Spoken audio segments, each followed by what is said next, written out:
Hello YouTube, it's Jason here from Custom Cans, and I've just got an amusing parcel through the post from China. The first pair of fake HD25s that we've come across. They've been out for 26 years now, and they've been very popular, so I'm surprised they haven't faked them before. But this, we've managed to get a fake pair through from China, and I thought I'd just give you a little side by side so you can tell the difference, so you're not duped into buying them, because they just are not very good copies, to be honest.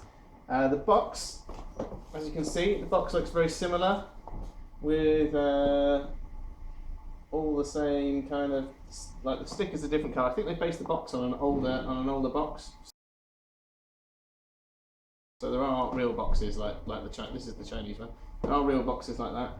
I did notice on the side there's Sennheiser and then lots of Chinese writing down the side. But the normal Sennheisers are all made in Ireland or Germany, so they're not normally made in China.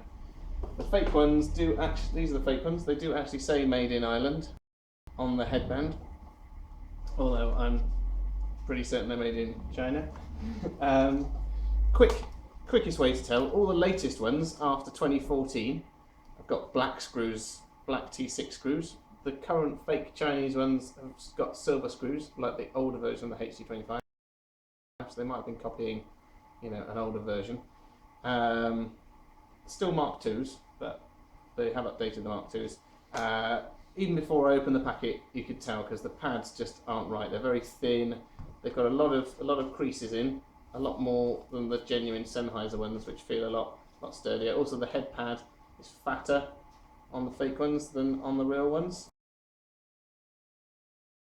The fake ones are a lot lighter. These are very lightweight headphones, but these are really disturbingly light. Okay, so one thing we did notice, we measured the, these are supposed to be 70 ohms, the real HD25s.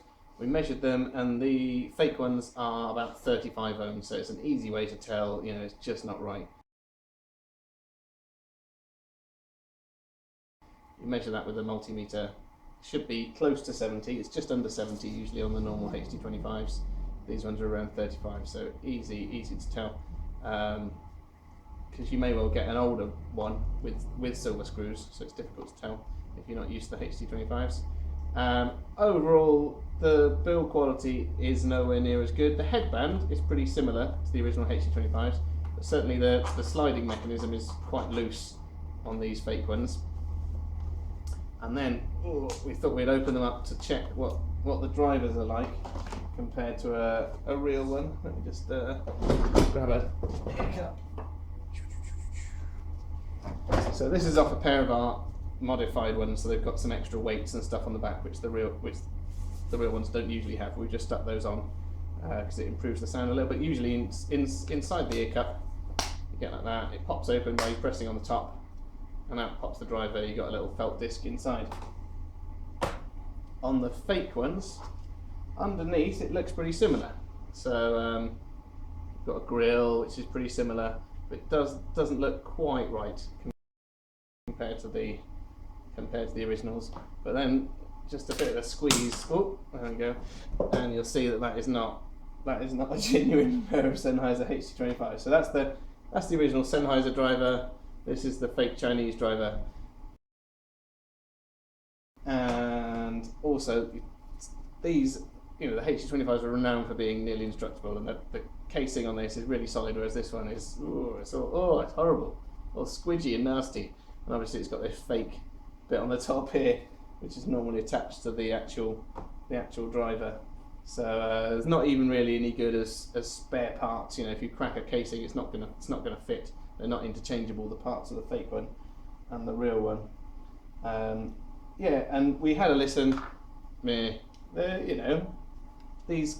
fake headphones cost £40, I think, something like that, around £40, as opposed to 150, 120 if you hunt around.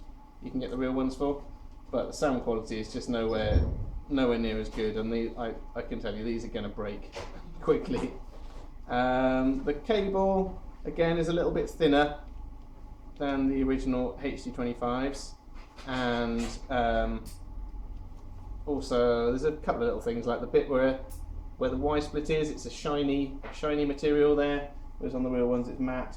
There are quite a few other little differences which you would only really know if you pulled apart Sennheisers quite a lot, and I'm not going to tell you all of those because otherwise the fakers will just fake them better, and you know, it's nice to keep ahead. So yeah, easy tell. If you're buying a brand new pair and it's got silver screws, I'd be suspicious because they haven't sold them with silver screws for over a year. So most people would have cleared through that stock now. It should be black screws on there. The pads don't look right, but you know, it's difficult if you haven't got the two to compare with. But yeah, you can multimeter them to check, or open the driver. You know, if you've got a real shop that you're buying these from, they won't mind you opening the driver. These things are designed to be pulled apart. You know, they should even be able to do it there, I would have thought. But yeah, you try and open it. The fake ones, as you've seen, it's totes different. So anyway, yes, look out, fake Sennheisers.